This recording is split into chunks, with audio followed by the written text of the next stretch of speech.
বাহিরে এখন ঝরিছে বর্ষা, ভেতরে এসো গো ভাই। সত্যি বাইরে খুব বর্ষা ঝরছে, প্রচণ্ড বৃষ্টি 4-5 দিন ধরে। যাদের বাইরে যেতেই হচ্ছে তারা ছাড়া বোধহয় কেউ অতটা বাইরে যাচ্ছে না। আমারও মনটা খুব ভালো লাগছে না একদম। এত বৃষ্টি ভালো লাগে না। তো বর্ষাকালে তো বৃষ্টি হবেই, বৃষ্টি না হলেও সেটা সমস্যা, সেটা জাতীয় জীবনে পড়ে যাবে। তবে আজকে আমার বড্ড ছোটোবেলার কথা মনে পড়ছে। তখন অনেক ছোট, আমাদের টিনের চালে, আমাদের তখন পাকা বাড়ি হয়নি, চটি মুলিবাসের বেড়ার ঘর, টিনের চাল।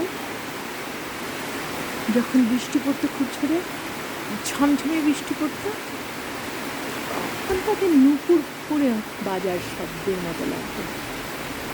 সে যে কি সুন্দর, চুপ করে শুনতাম। আবার যখন খুব জোরে মেঘ ডাকতো কিংবা বাজ পড়তো, ভীষণ ভয় পেতাম। ছোটবেলা, হারিয়ে যাওয়া ছোটবেলাটা। স্কুলে যাওয়ার সময় কতদিন ইচ্ছে করে ভিজেছে, ছাতা বন্ধ করে কাক ভেজা হয়ে স্কুলে গেছে। সবাই মিলে বন্ধুরা ছুটি নিয়ে দিদিমণিদের বকা খেতে খেতে বাড়িও চলে এসেছে। একদিন তো চিনিয়দি বলেই দিলেন, আমাদের ইতিহাসে দিদিমণি,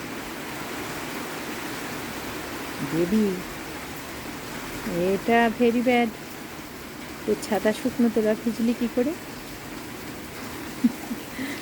আমাদের মুখ দেখে বুঝেছিলেন আমরা শুধু দুষ্টুমি করেছি, রেমেডি করতে চেয়েছি।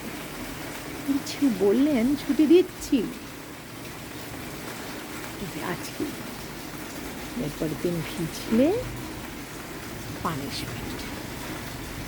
কতদিন বাড়ি আসার সময়ও ভিজেছে। বৃষ্টি পড়লে বাড়িতে থাকতাম যখন ছুটির সময়, মা এদিক ওদিক কোথাও চোখের আগা ভুলেই চলে যেতাম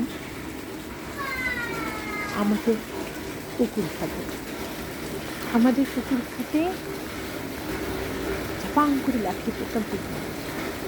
আমাদের একটা মস্ত পুকুর ছিল, বেশ বড় সড়ো, মাছ ছিল কত। এখন সেসব স্মৃতি, মধুর স্মৃতি বলা যায়। ওই কথাগুলো ভাবলে এখনো কষ্ট হয়। পুকুরে ডুবে ডুবে স্নান করা, কখনো বা ভিজে ঘাসের ওপর দুপায়ে লাফিয়ে লাফিয়ে বৃষ্টি উপভোগ করা।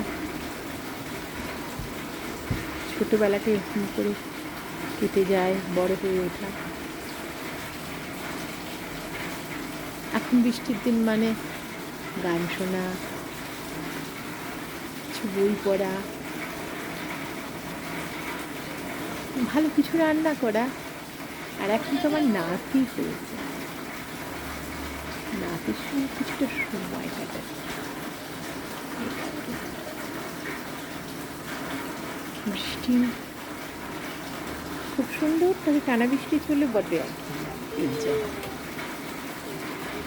কি আমার নাতি বৃষ্টি উপভোগ করছে। স্কুলের গাড়ি চলে গেল রাস্তা দিয়ে, বাচ্চারা ফিরছে ঘরে, দেখছি দাঁড়িয়ে দাঁড়িয়ে বারান্দায় বৃষ্টিতে ভেজা ছাতা মাথায় মানুষজন অল্প দু একজন হাঁটছে, ভালো লাগছে। আজকে একটু সময়ের জন্য বৃষ্টি দেখে খুবই ভালো লাগছে।